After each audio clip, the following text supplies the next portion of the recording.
Today, we are going to introduce the economic geography of Egypt. Handicrafts were an important part which depicted the making of papyrus, fabric, and etc. Jewelry was diverse and ranged from ceramics to glass. Products made of copper and silver were in demand, and most were exported to other countries. Crafts are the oldest forms of industry. The Egyptians are the first to discover copper metal and began to use it in production, and new crafts began to appear that were used of wrought iron.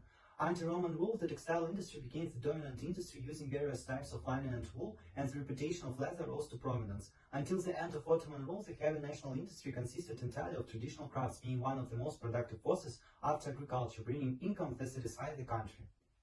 Primitive communism. During the time of the foundation of the ancient Egypt, the state had characteristics similar to primitive communism, but I wouldn't say that it corresponds to this mode of production. There were no obvious nomadic societies. There was developed agriculture that created many different economic activities. There was no private property. All property belonged to the god and their representatives, and only they could lease property.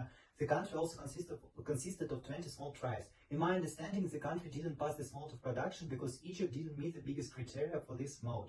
In the Asiatic mode, there was a despotic centralized state that collected taxes, extracted surplus in the form of a tribute collection system, and there was no private ownership of land because it belonged to the state. It lasted almost until the 19th century. In ancient mode, society was built on slavery, agriculture, there was extensive use of animals, and during ancient times there emerged production like mining, crafts, there was a police system, for example, Sun City. Feudalism. I believe that there was no feudalist society in Egypt. The pharaoh was the owner of the entire land. His power was centralized and didn't allow local authorities to expand its rights. Capitalism. Egypt was on the path to capitalist mode of production at the end of the 19th century. It fits the characteristics of this type of production. There was private property, ownership, labor was based on wages, and there were competitive markets. Socialism was marked by a series of documents regulating the nationalization of all business in Egypt, increasing the size of national economy and foreign capital. The main policy directions are expansion of the public sector, new system of progressive taxation, and land reform. From my point of view, the main tasks of socialism were to ensure the joint action of industrialization and agrarian reform, to unite rural workers in common cooperative system for the development of the national economy. There was a period of British colonization which helped the Egyptian economy. The British often defended the country from invasions, protecting the country's lands during the war, and increased the industry of archaeology, excavations, field work, tourism, and brought integration projects to Egypt to make economic ties with other regions. In the early 18th, Muhammad Ali gained power. Ali wanted to industrialize the country, so an investment in military sphere and developed technologies in army, opening of factories and increasing cotton production due to cotton growing, allocate money from cotton production to own Egyptian factories in order to sponsor and develop them. There was a period of changing policy and reforms, governmental investment in textile materials industries, then open door policy and liberalization of economy. Ali also started creating factories. Egypt was one of the main exporters of cotton. Then Egypt had tariff restrictions from Britain in accordance with the commercial contract of 1838, when European countries began to tax the import of Egyptian products. Second wave of industrialization was in 1952. Government started investing in high import of raw materials. Second half of 20th century, open door policy increased foreign investment in the state. 1991 reforms made public sector private promotion of new technologies, liberalization of economy. Briefly about geography and history. The geography of the country was uneven. Some regions were more suitable for growing cotton. It was also necessary to transport materials and technologies for factories using animals, which was very inconvenient. History was also not on the side of Egypt. As a part of Ottoman Empire, Egypt faced the fact that Ottomans tried to compete with Europe, because of which many factories jobs were closed in the empire. Production in the African parts of the empire also decreased due to the huge period of the Atlantic slave trade. Africa began to seem like a place to collect materials, but not to establish factories.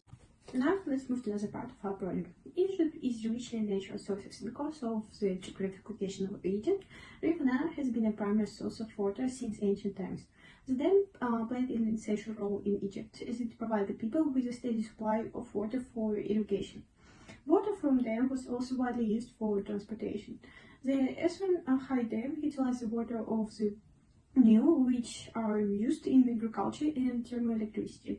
Also, the country has more than 65 billion cubic feet of natural gas, which is quite a lot. On the screen now you can see which sectors contributed GDP the most in 2020. The state's 3 million hectares of arable land are at risk now because much of Egypt is located in the desert. A lot of these agricultural areas are lost each year to the desertification. The Jor area has the largest gas fields in the Mediterranean, about 30 trillion cubic feet. Egypt is also considered to be a home for impressive plans of solar installations, encompassing the largest installation in the world. The Durban Solar Park. After 2011, the number of tourists began to decrease, which had an impact on the economy from within the state. In 2020, the labor force in Egypt was about 28 million people, yet the number was smaller than in previous years. There are some specific rules for workers which can be seen now on the screen.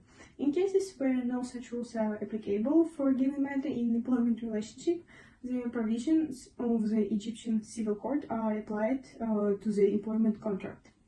Employee unions are also common in Egypt because in a corporation with 50 or more employees, they must be established to represent the interest of the employees. In the corporation, if the corporation has fewer than 50 employees, the general union is responsible for their interests, along with employer representatives. The public education system in Egypt consists of 5 stages, which you can see now on the screen. Moving further, the population growth rate is 2%, as birth rates remain high, and Egypt's current population is approximately 100 million people. The demographic transition has 4 stages, and Egypt now is on stage 3 of this transition, as the death rates are low, but the birth rates are still high, making the total population also high. Density in Egypt is around 84 people per kilometer, and Cairo has the heaviest density, about 46,000 per kilometer square. Overall, Egypt ranks low in the world terms of population density, with 42% of Egypt's total population living in urban areas. To conclude, the climate doesn't allow Egypt to develop more intensely than now.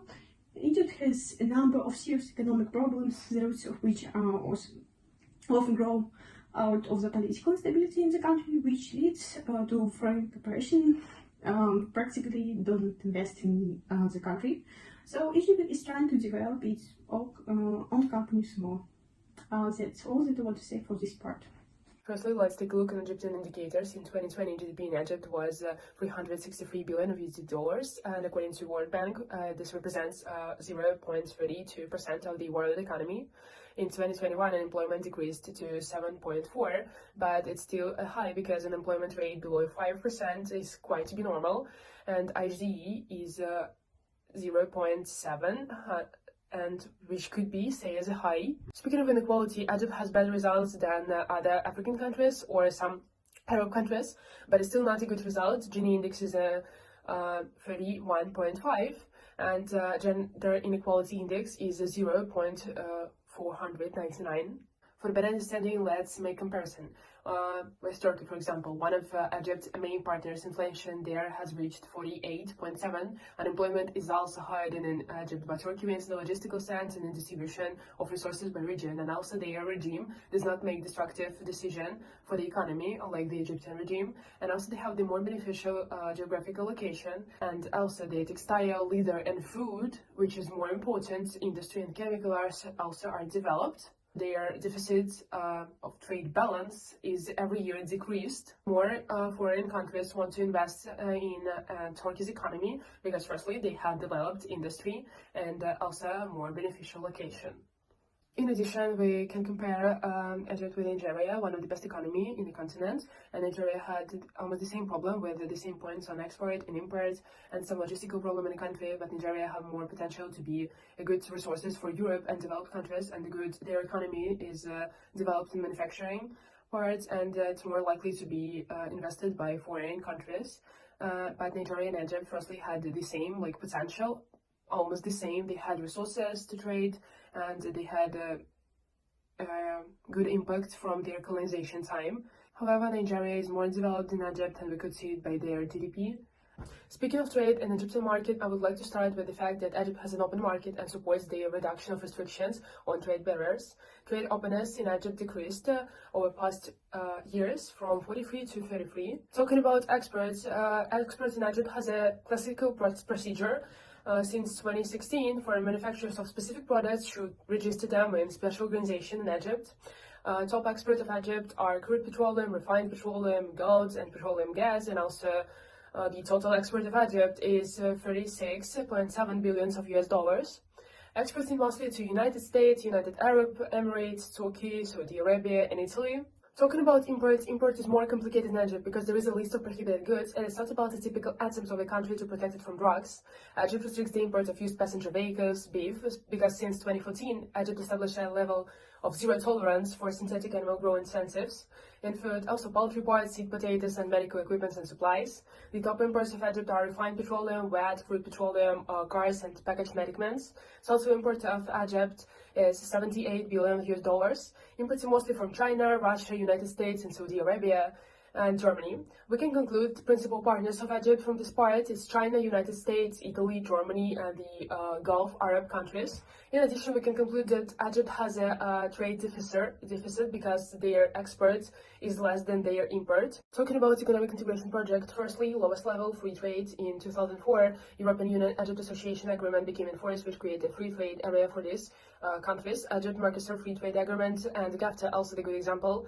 The next level is Custom Union, and COMESA is a good example, and then different level Common Market, again COMESA Common Market for Eastern and Southern Africa, and the highest level is Economic Union, and I don't think actually that Egypt has it because Economic Union is Common Market plus a monetary policy which could be represented in a common currency and also international common economic policy.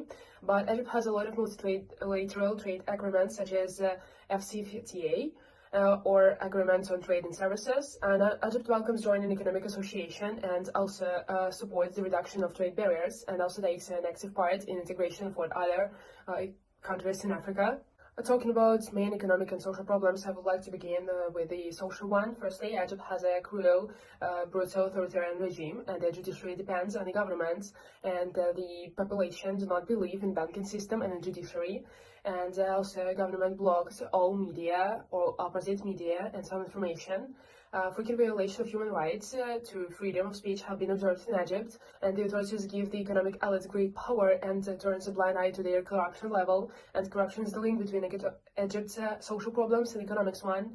In 2021, Egypt was in a 117th place in a corruption index, which indicates a strong level of corruption in the states. Corruption affects the state's tax revenue because in Egypt it manifested in a situation when governments allowed main economic elites to not pay taxes. One of the main Egypt's economic problems is that Egypt's economy increasingly needs and depends on external financing, and every year of pandemic, this dependency increased. Also, there is a constant threat of famine in Egypt, and the main causes of the problem is that food imports are almost 16%, and the country is physically unlikely to be able to provide itself with food. And there is a sufficiently high unemployment rate. Birth rate is quite high, like the fertility is more than 3 births per woman, but there is no food, and meal does not meet people's needs in water. Also, we can notice that in export and in import there is the same point about petroleum, and this is the problem with logistical system, transport system, which affect the economic ties and connections between regions. And also there is a problem of reversal capital flow, and economic distribution of resources in a country is uneven. In conclusion, we could say that Egypt has a good potential for trade in forms of resources, also a pretty good geographical location which connected this country with 2 regions, and also their indicators of the economy during previous years does not fluctuated. Egypt has a large number of partners and is a part of many economic organization and agreements, but unfortunately he has no well-developed industry, and also has a trade balance deficit.